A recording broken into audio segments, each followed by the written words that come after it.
Lijepi pozdrav! Moje ime je Hrvoje Šelimber, a tema ovog videa je najveći zajednički djelitelj. Ponovit ćemo što je to djelitelj, što su prosti i složeni brojevi, kako neki broj rastavljamo na proste faktore, te ćemo pokazati kako se traži najveći zajednički djelitelj nekih brojeva. Ako neki broj a možemo podijeliti brojem b bez ostatka, dakle da dobijemo ostatak 0, onda kažemo da je b djelitelj broja a, odnosno a je višekratnik broja b.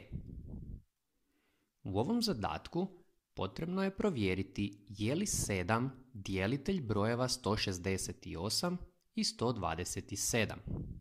Dakle, mi moramo podijeliti ove brojeve sa 7 i vidjeti hoćemo li na kraju dobiti ostatak 0 ili neki drugi ostatak. Idemo najprije podijeliti 168 podijeljeno sa 7. 16 podijeljeno sa 7 ide 2 puta, 2 puta 7 je 14 i do 16 fali 2. Spuštamo 8, 28 podijeljeno sa 7 je 4, a 4 puta 7 je 28, što znači da nema ostatka. Dakle, ostatak je 0.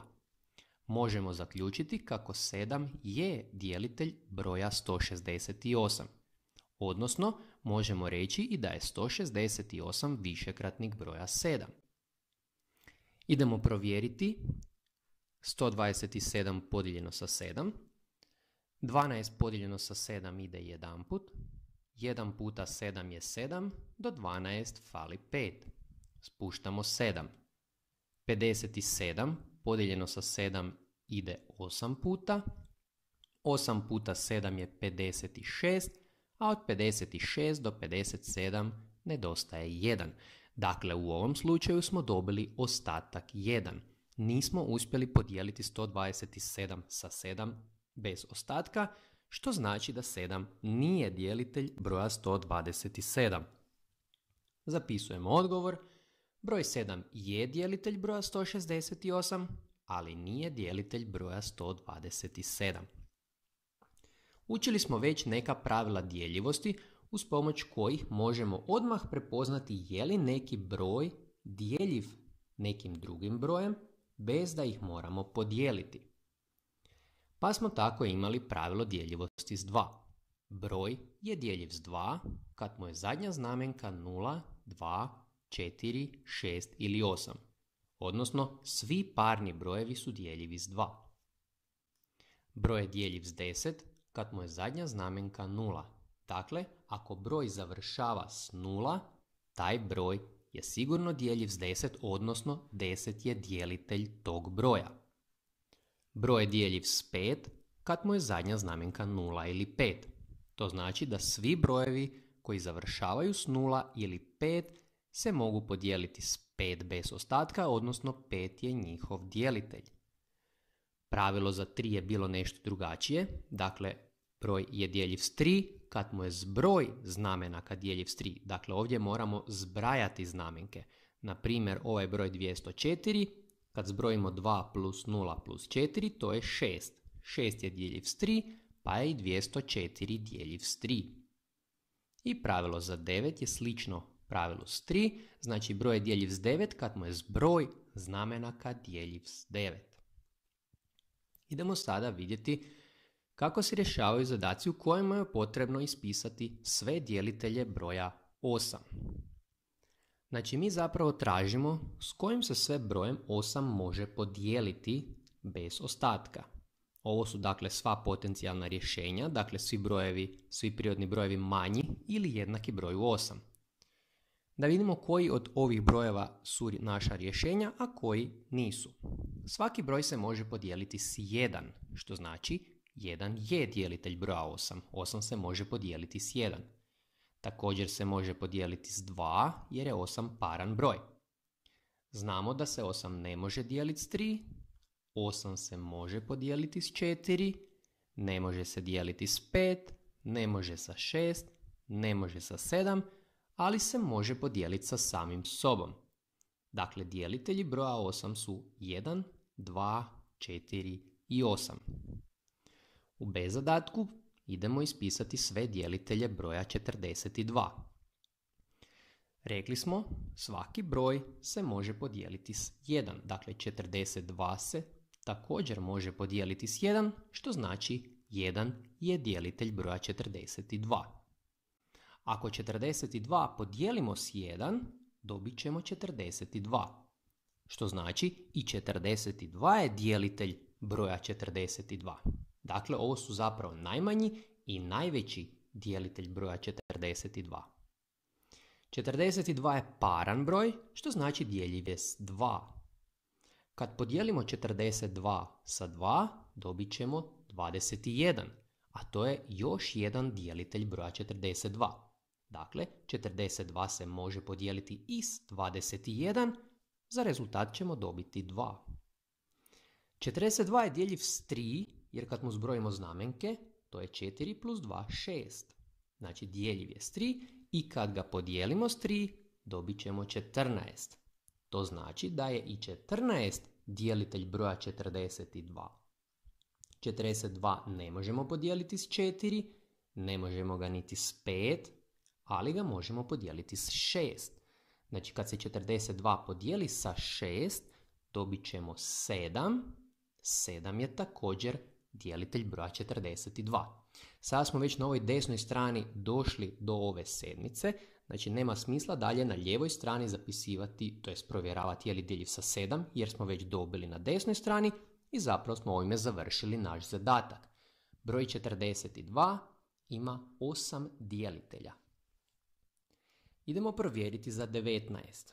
19 je sigurno djeljiv s 1 i sa samim sobom. Znači, svaki broj je djeljiv sa 1 i sa samim sobom.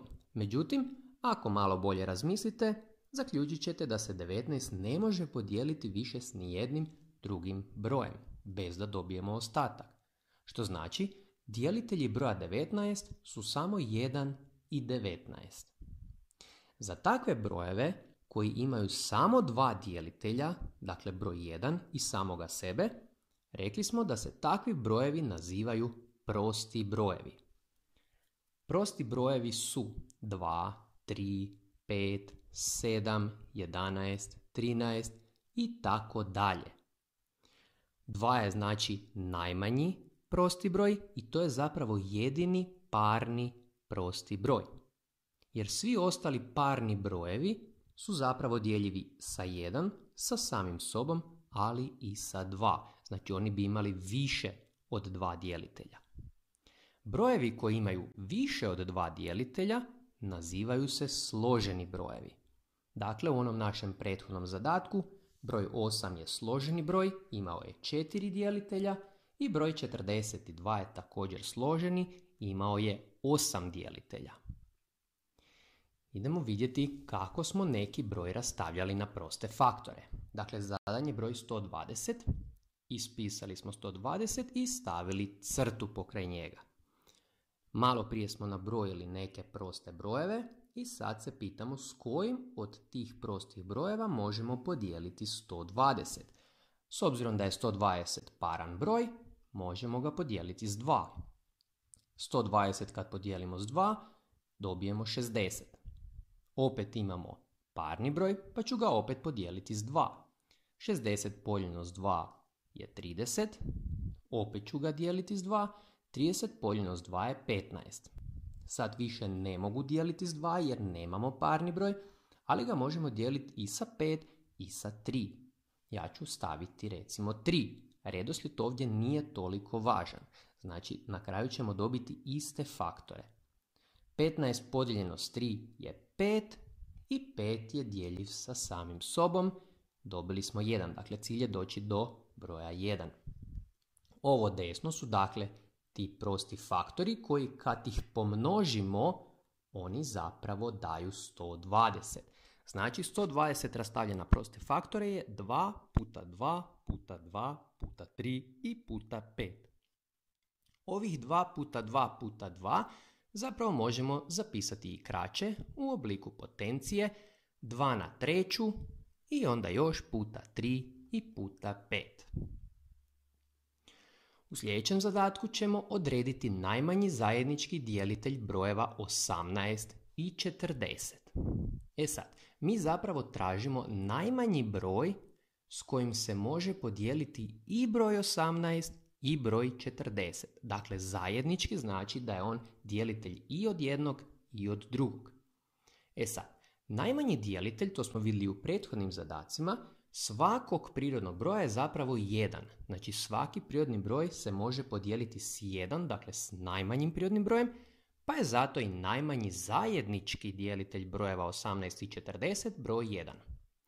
Ovakve zadatke zapravo nećemo puno rješavati, jer u biti koje god brojeve prirodne da mi zadamo, uvijek je najmanji zajednički dijelitelj njihov 1, jer se svi zapravo mogu podijeliti s 1. Ovaj pak zadatak nas više interesira. Odredi najveći zajednički dijelitelj brojeva 18 i 48. Mi sada tražimo zapravo najveći broj s kojim se može podijeliti i 18 i 48. Dakle, zajednički broj, ali da bude najveći s kojim se mogu podijeliti oba ova broja. Dijelitelji broja 18 su 1, 2, 3, 6, 9 i 18.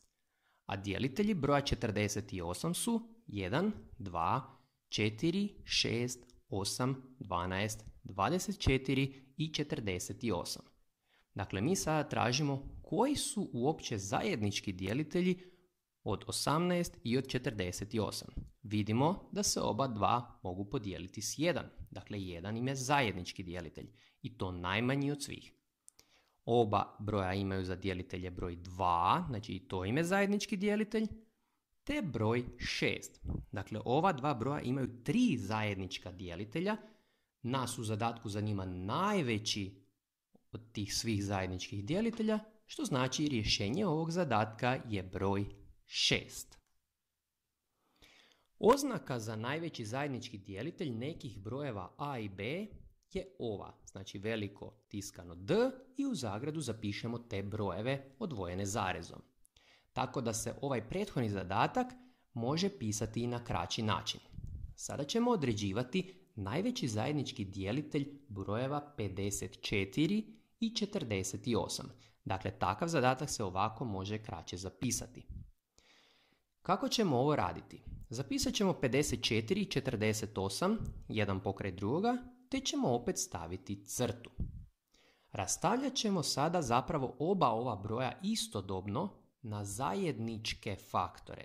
Dakle, idemo vidjeti s kojim se brojem, ajmo u ovom zadatku recimo opet s prostim brojevima, s kojim se prostim brojem mogu podijeliti i broj 54 i broj 48. To je broj 2 jer su oba broja parna. Kad 54 podijelimo s 2, dobijemo 27, a kad 48 podijelimo s 2, dobijemo 24. Sada gledamo broj 27 i 24 te razmišljamo s kojim se brojem oba ta broja mogu podijeliti. To je broj 3. Znači s 2 se nisu mogli jer 27 nije parni broj, ali s 3 se mogu.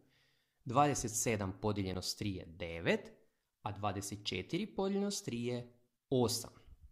Sad 9 i 8 se više ne mogu podijeliti s nijednim brojem osim 1 i zapravo smo došli do kraja. Ovo desno, znači ovi brojevi desno, 2 i 3, to su dakle faktori koje moramo pomnožiti i dobijemo da je 6 najveći zajednički dijelitelj brojeva 54 i 48. Dakle, 54 i 48 se mogu, oba ta broja se mogu podijeliti sa 6 i to im je najveći zajednički dijelitelj. U B zadatku tražimo najveći zajednički dijelitelj brojeva 24 i 36. Dakle, zapišemo ih jedan pokraj drugoga i stavimo crtu. Oba broja su parna, znači mogu se podijeliti s 2. 24 podijeljeno s 2 je 12, a 36 podijeljeno s 2 je 18. Opet su oba ta broja parna, znači opet ću ih podijeliti s 2. 12 podijeljeno s 2 je 6, a 18 podijeljeno s 2 je 9. 9 više nije paran broj, znači ne mogu ih dijeliti s 2, ali se oba ova broja mogu podijeliti s 3. 6 podijeljeno s 3 je 2, a 9 podijeljeno s 3 je 3. Došli smo zapravo do kraja jer se 2 i 3 još samo mogu podijeliti s 1, što će ih opet ostaviti na 2 i 3, dakle ovdje završava naš rastav. Potrebno je pomnožiti ove brojeve desno, dakle 2 puta 2 puta 3 i dobit ćemo da je najveći zajednički djelitelj ovih brojeva 12. Dakle 12 je najveći zajednički broj s kojim se mogu podijeliti i 24 i 36. E sad, u C zadatku ću opet tražiti najveći zajednički djelitelj tih istih brojeva, međutim ovaj put ih neću rastavljati na proste faktore. Dakle, mi zapravo u ovim zadacima ne moramo rastavljati na proste faktore, nekad možemo doći i brže do rješenja. Znači, moramo pronaći neki broj s kojim se i 24 i 36 mogu podijeliti. Znači, meni recimo pada na pamet da se oba dva mogu podijeliti brojem 4. I sad opet radim isto. 24 podijeljeno s 4 je 6, a 36 podijeljeno s 4 je 9. 6 i 9 se mogu podijeliti s 3, 6 podijeljeno s 3 su 2, a 9 podijeljeno s 3 su 3. Kad pomnožimo ovih desnih 4 puta 3, vidite da opet dobijemo isto rješenje 12. Dakle, mi zapravo kad tražimo najveći zajednički djelitelj ne moramo baš rastavljati na proste faktore, već ako nađete neki broj veći s kojim se mogu podijeliti oba broja, zapravo ćete brže doći do rješenja. U D zadatku ćemo tražiti najveći zajednički djelitelj brojeva 14 i 45. E sad, kad ih zapišemo i stavimo crtu, probamo malo razmisliti, zapravo shvatimo da se 14 i 45 ne mogu podijeliti s nijednim brojem, dakle s nijednim zajedničkim brojem osim brojem 1. 14 je znači dijeljiv sa 2 i sa 7, a 45 nije niti sa 2, niti sa 7. 14 se može još podijeliti i s 14, a 45 ne može. Znači, zapravo 1 nam je jedini zajednički djelitelj ovih brojeva, što znači to je ujedno i najveći zajednički djelitelj ovih brojeva. Takvi brojevi se nazivaju relativno prosti brojevi. To su dakle brojevi kojima je najveći zajednički djelitelj 1. Dakle, oni ne moraju pojedinačno biti prosti brojevi. Vidite da ni 14 nije prosti broj, niti 45. Ali oni zajedno, kad ih stavite jedan pokraj druga, zapravo nemaju ni jednog zajedničkog djelitelja osim broja 1.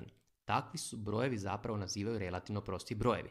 Ovdje imate još nekoliko primjera takvih brojeva koji se zapravo ne mogu podijeliti s nijednim brojem osim 1.